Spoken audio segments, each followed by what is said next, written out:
I'm back to another album review. Today I'm going to be reviewing something that's different from what I normally review because this time I'm going to review a soundtrack for the first time in nearly 2 years. Today's review is going to be on the soundtrack to the movie Jimmy Neutron, Boy Genius. Believe it or not, this is the very first CD I ever owned, and I've had it for over 20 years. The soundtrack was released on Jive Records and Nick Records on November 20th, 2002. Jive Records was a record label that was owned by Sony Music Entertainment, which also owned Zomba Recording Corporation, the company that manufactured the soundtrack. As for Nick Records, that's basically Nickelodeon's record label, and is owned by Paramount Global. Then again, Paramount Pictures was the distributor for the movie, and the movie came out a month after the soundtrack was released. I've seen the movie about 100 times as a kid, though I don't know the exact number. I still have a lot of stuff from the film memorized, and I may rewatch the movie someday. That being said, I used to watch the show all the time as a kid, but we'll get back to this. One thing I should mention is that the executive producer of the soundtrack is Albie Hecht, who happens to be one of the producers of the movie. I believe he was also president of Nickelodeon at the time that the movie was made. Correct me if I'm wrong. Before we discuss the songs, I'd like to give a heads up that the soundtrack consists mostly of pop songs from artists that were popular during the 90s and early 2000s. But there are a few exceptions. Anyways, let's talk about the songs. The soundtrack starts with Leave It Up to Me by Aaron Carter. I'm pretty sure there are some people watching this video who don't even know who Aaron Carter is.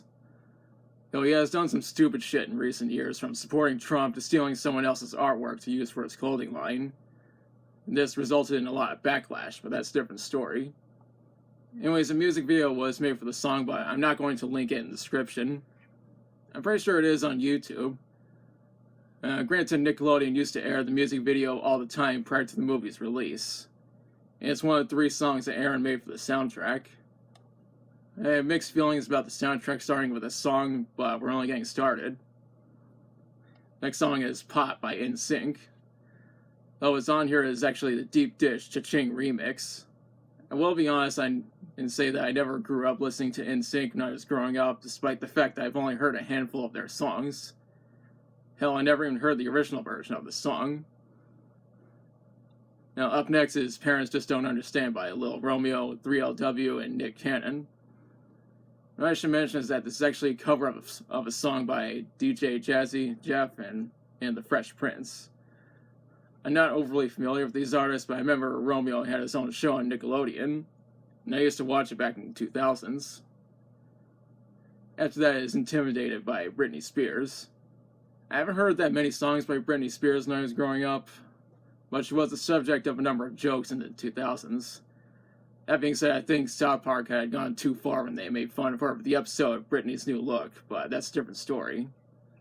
There is one guy on Twitter who said that he sometimes listens to Britney Spears, but I never judged him for that. We followed up with He Blinded Me with Science by Melissa Lefton. What should be mentioned is that this is actually a cover of a song by Thomas Dolby. To be honest, I have not heard the original version, and I'm indifferent towards this cover. Up next is AC's Alien Nation by Aaron Carter. The second of 3 songs that Aaron Carter made for the soundtrack. I don't exactly have to go into detail about the song because I already talked about Aaron earlier. Having said, a few of his albums have been donated to my store recently, but that's a different story. He followed up with Kids in America by No Secrets. Strangely enough, this is actually a cover of a song by Kim Wilde. I've heard the original version before, and it's tolerable to say the least. The same can be said about this cover.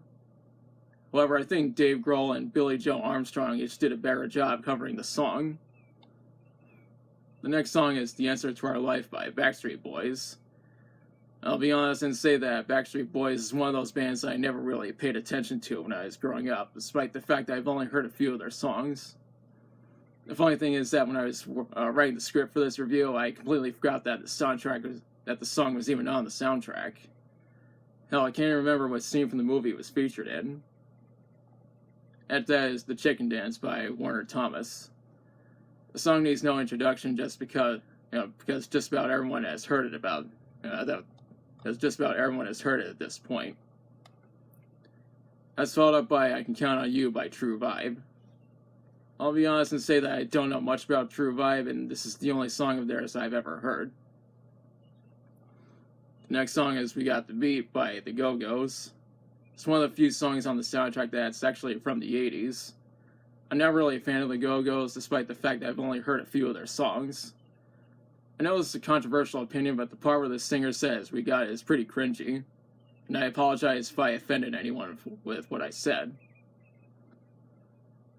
The next song is Go Jimmy Jimmy by Aaron Carter.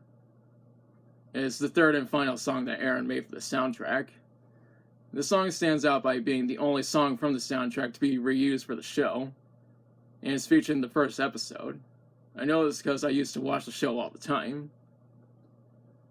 After that, his parents just don't understand. Bonus mix by Lil Romeo, 3LW, and Nick Cannon. It's just a remix version of the song, despite the fact that this is a cover, and I mentioned this earlier. This is followed by Blitzkrieg Bop by Ramones. Honestly, I think this is the best song from the soundtrack since it's from Ramones, who just happens to be one of the greatest punk bands of all time.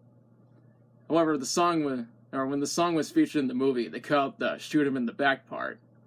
Yet that part is still here on the actual soundtrack. Up next is Jimmy Neutron Theme by Bowling for Soup. What's interesting is that this is a cover of a song by a man or Astro Man, and the original version was used for the pilot Runaway Rocket Boy from '98, which served as the pilot for the show. I think Bowling for Soup knocked it out of the park with this cover, and this was my first exposure to Bowling for Soup. On top of that, those guys define everything that's awesome about pop punk. The soundtrack ends with a hidden bonus track, and it's the jingle for the website, JimmyNeutron.com. I don't know the name of the artist, but the website was made to promote the movie. I used to go there all the time to play games that are made to promote the movie. The only way to access the website nowadays is through the Wayback Machine. Unfortunately, Adobe Flash Player is required, and Adobe pulled the plug on Flash back on December 31st, 2020. Oh well. It was fun while it lasted. Having said, it was actually possible to listen to the soundtrack on the website since Spotify didn't exist at the time. Now, I couldn't find any info on how well this soundtrack did commercially. If anyone knows, be sure to let me know in the comments. I'm also unsure about what the critics said about it. As for my opinion, I think the soundtrack could best be described as a mixed bag. There are a few good songs on it, but most of the songs come from artists I never really paid attention to when I was growing up. Personally, I think the soundtrack would have been better if it included songs from bands such as Rise Against, SR-71, Pearl Jam, Soundgarden, Green Day, System of a Down, Bush, Nine Inch Nails, and Foo Fighters. However, the songs by Ramones and Bowling for Soup are pretty much the only saving grace for the soundtrack. I'm not saying the soundtrack is bad because I already stated that it's a mixed bag. I know there are some people who like the soundtrack. If you like it, that's fine. If you're offended by anything that I said about it, then I'd like to apologize for what I said. Now's the part where I question you. Have you listened to the soundtrack? If so, what are your thoughts on it? What's your favorite song from it? Now, what do you think could have been done to improve the soundtrack? And let me know in the comments. If you like the video, be sure to like, share, and subscribe. Be sure to hit the notification bell to be notified of future uploads. Thanks for watching. I'll be back soon with another review.